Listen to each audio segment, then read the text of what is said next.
only economic sustainability at the expense of environmental sustainability, after time, this got picked up. And the Hudson River, which is one of course, the leading rivers in the US, was basically pockmarked with many plants of this company. And they were basically releasing PCBs into the Hudson River, which virtually killed the river. Now you have a whole new leader who has taken over General Electric. The man who runs it now is a man called Jeffrey Melt. Now Jeffrey Melt is a sustainability mindset leader.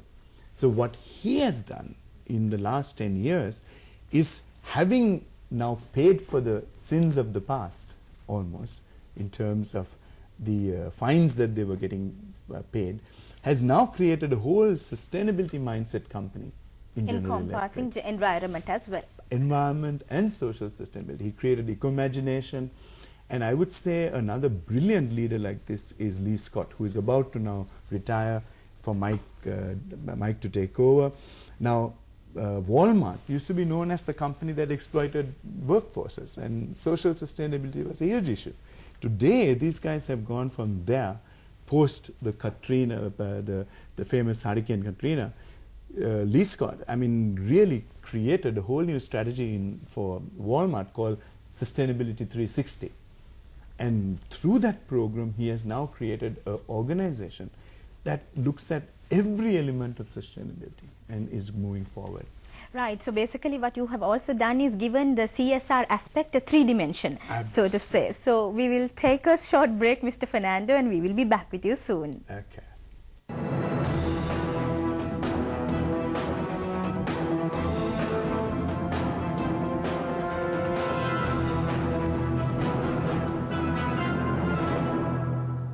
Number 1 Kit Kat, no doubt. Ritz chocolates, Sri Lanka's #1. Boring, not our fault. No, that's our fault.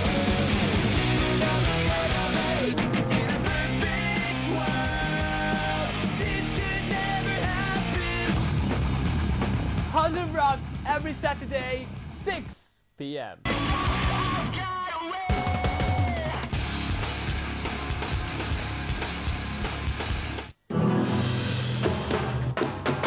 Welcome to In Style. I enjoy myself. Tell me what you want in here. If they have a very small house. I like an editorial shoot, a fashion shoot. And see what's happening outside this country. It's my life. It's my life. Number 1 is Color of Love. Ritz chocolates, Sri Lanka's #1.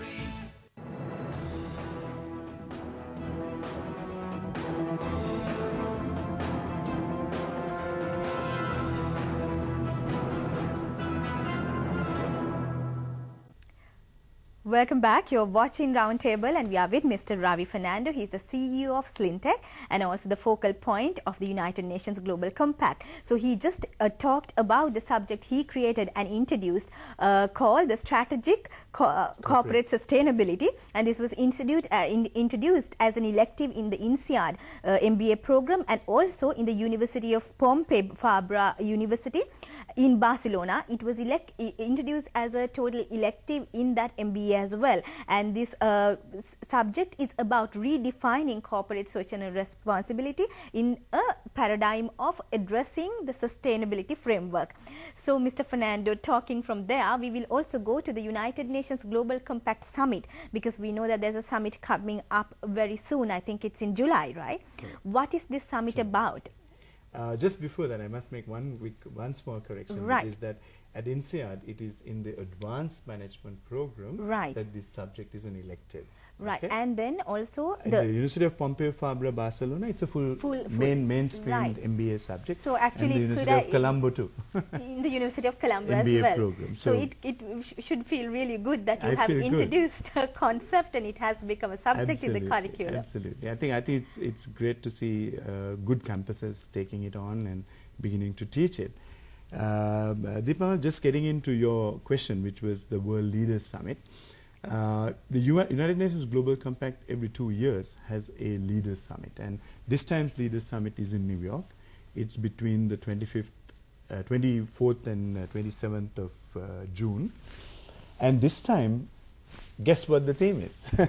The theme is building a new era of sustainability. So spot on about the discussion. Absolutely. Now, I can tell you that Georg Kell, who runs the UN Global Compact and has run it since its inception, I've had extremely good interactions with him and positioned this idea of needing to, really move forward. And I can see they've all come to the same conclusion. And just to read a line from their brochure on the event, it says, bringing together leaders to alleviate the role of responsible business in achieving more sustainable and inclusive markets. So the Leaders Summit will be in New York, and Sri Lanka Network will be sending a small team up.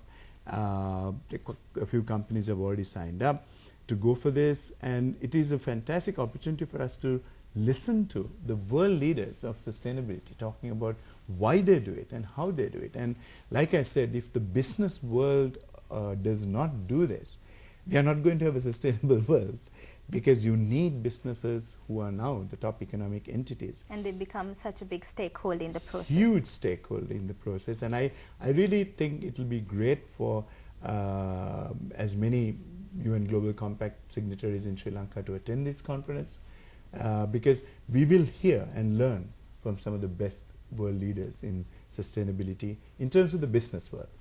But increasingly we can see that, like I said, the business world leading the charge is good. The political leadership creating the enabling environment to achieve this is important, and that leadership we can see is happening in Sri Lanka with our environmental minister. And also I can see that the concept of sustainability, even though it might not be word for word like some people might like to want it mentioned, is very much beginning to get ingrained into the Sri Lankan strategy, and that is brilliant for Sri Lanka actually. So that refers to what you said before, that leaders should have a global sustainable mindset. Absolutely. And to know that the Sri Lankan, from the Minister of Environment to other stakeholders, are signing up to this sustainability mindset is definitely a starting point. It's an excellent starting point, and I think Sri Lanka can also be extremely proud, and I'm very proud to be a Sri Lankan myself, because we can see that our forefathers and leaders, I mean, Sri Lanka has a history and a very proud heritage of sustainable practices. And Sri Lanka's green cover, I mean, is something that people marvel at. And I know we have lost quite a bit of it, but we are now beginning to regain that. After the war, there's a chance for that. Absolutely. And I think Sri Lanka has a fantastic opportunity to bring sustainability as a leading cutting edge differentiator for Sri Lanka in competing with the world's markets. Getting the competitive advantage. Absolutely. So, Mr. Fernando, now you are also the CEO of SLINTEC, the Sri Lanka Institute of Nanotechnology. So, how did it all start? And actually, how, does sustainability tie up with your job right now? What is the connection? Okay. Okay, let me just start at how SLINTEC came about. In 2006, Professor Ravi Silva from the Sare University, who heads nanotechnology at Sare, was in Sri Lanka, and along with our Honorable Minister, Professor Tissa Vitarna, and a small team, presented the concept of nanotechnology to the President at the time. And I'm proud to say that the President immediately initiated a cabinet paper which was to set up a Sri Lanka Institute of Nanotechnology. Now, what is dramatic about this decision taken in 2006 and clearly shows astute leadership is that we have to bear in mind that the first nanotechnology institute in the world was set up only in the year 2000. In the whole world? Whole world, in 2000. So SLINTEC is the number one? No. The first nanotechnology institute in the world